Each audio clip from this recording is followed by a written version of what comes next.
Single Skull Sessions, September 7th, 2008. 2008. Today we're here to talk to you and with you about lots of fun stuff that's going on in the world, country. It is the season. It is the season where there's so much stuff going on. Yeah. In the next 2 months, the political world, in the world in general. I mean, we're gonna talk mostly about the political world. Yeah, because that's where it's all happening here in the good old U.S. of A., right? that's where it's at. That's where it's at. It's where the future, in terms of our The next 4 years. policy of the world, is going to be determined. So Policy of the world. I like how you put that. you know what our world policy. Oh, what our world policy is. Because literally right now, I mean, there's nothing that we're doing in the world that's significant. We got a lame duck president, so it's not even meant to be responded to. All right, here it is. Here's our now. Okay, so we are called the Single Malt Skull Session. And the reason for that, ooh, yeah, you like that, huh? Glenlivet. Special occasion. Nice, 12 years. 12 years. Okay, we're doing some real single malting tonight then. Yeah. All right, so everybody knows what Glenlivet is. I don't really have to explain it, but I will anyway. In the beginning was the Glenlivet. When George Smith founded the Glenlivet Distillery in 1824, he resolved to... Too loud? Too much? Yeah, that would be too loud. Sorry, the microphone, I'm sure it was noisy a minute ago. In the beginning was the Glenlivet. When George Smith founded the Glenlivet Distillery in 1824, he resolved to create a single malt whiskey of such exceptional quality that all other whiskeys would be judged against it. He succeeded beyond his wildest dreams, says the back of the box. I love it. Although success did not come easily. Okay, this is too loud. Never does. We're ready to drink. Should I put this back, or do you want me to leave this? Let's leave it. Oh, very nice presentation. I haven't opened a bottle of Glenlivet before, but I've drank them. I like the bottle. Very nice. Yeah, it's classic, right? It is. It's classy, you know? Classy and classic. It's all the way. All right.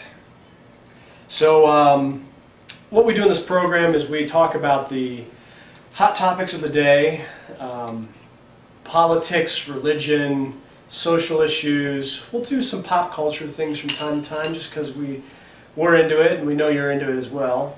Yep. And maybe some tech things from time to time, but it's just general big things that are going on in the world. Big things that are going on. We use this to lubricate the conversation a little bit. Yeah, and it's intended to not only lubricate, but we are sophisticated, if you can't tell. We're sophisticated. And so we are therefore known as henceforth known as the Sophisticates. And as proof, we are drinking Glenlivet. Right. And pronouncing it Glenlivet. Yeah. Is that how you pronounce it? I don't know, how do you pronounce it? That was Glenlivet. Glenlivet? Oh, watch, but I know how to pour, so you can read it. Nice. There you go. All right, do you want green or blue? I don't have a red glass to offer you. Oh, that sucks. Joel the Republican. I guess I'll take green. Oh, you can see a little bit. Goes with my Marine Corps. My Marine Corps. No, that's blue. Okay, That's thanks. good. They're very faint. Anyway. So, not only are we sophisticates, but also, you know, when friends have a drink together, they tend to stay friends. Not just because of the booze, but because we're friends. Even if we talk about politics, even though our politics are quite different. Quite different. Quite different opinions on everything. Almost everything. Almost everything. And we can find common ground on some things. A lot of issues, yeah. So cheers to that. Cheers, my friend. So, cheers to that. Cheers been to a long that. time. It has been a long time. And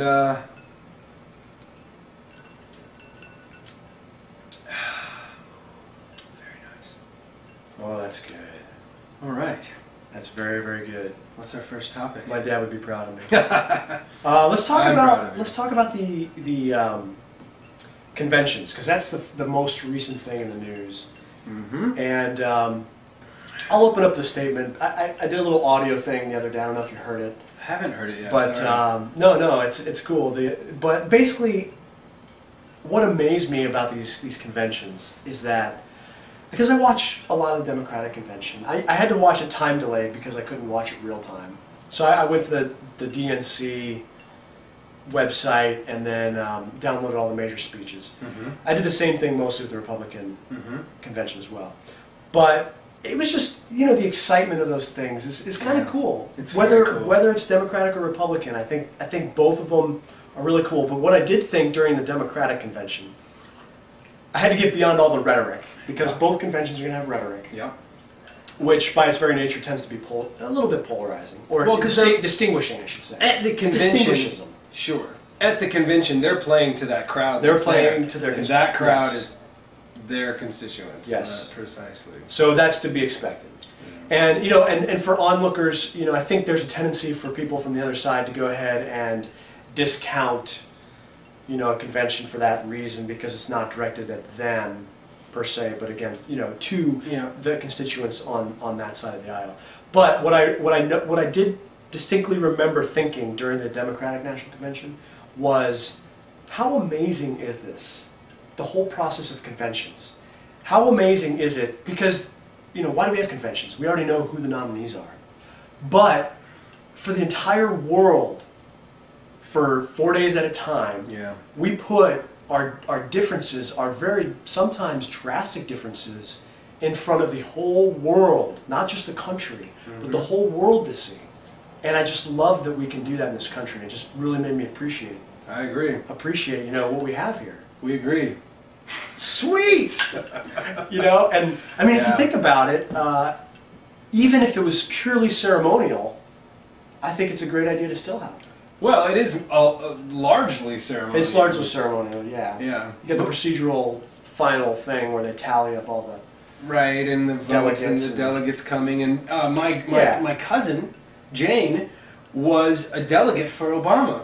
Wow. She from Georgia, which he didn't win Georgia, but she was one of the delegates that he sent, and she was elected, I guess, as a delegate. She was so excited; it was really cool, and she posted all of her stuff on Facebook. That's got to be a cool experience to just participate in that. I think I want to say my mom, when she was growing up, went with my father to a Democratic National Convention.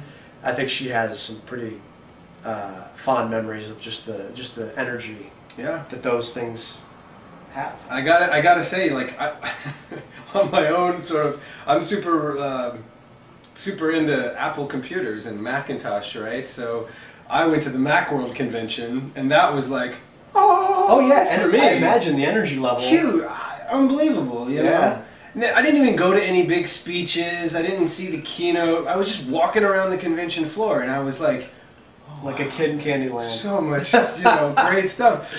And I can imagine I would have been interested in the Democratic convention, because I'd walk around and there'd be like booths of help this and do this and join this and sure, a lot of information. I imagine so much, about what's going on. All these think tanks and little groups here that are talking about this and come watch a speech on this. I mean, cool, cool.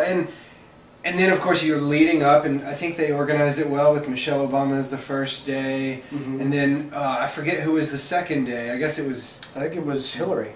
Yeah, of course. Hillary was the second day. Hillary was the second day, Biden was the third day, and then Obama's big finish. And then, when did Bill speak? Was that the third Bill day? was on the same night as Hillary, I think. No, he warmed up Biden. He warmed up Biden. That's right. And they've known each other for years, so that made sense. Yeah.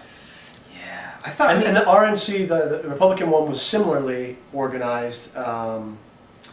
Obviously the other people who were in the primaries gave speeches. Huckabee and Mitt Romney and Giuliani all gave speeches, of which I listened to all of them. Yeah, I listened to Mitt Romney's speech. Let me tell you, I have not been so pissed off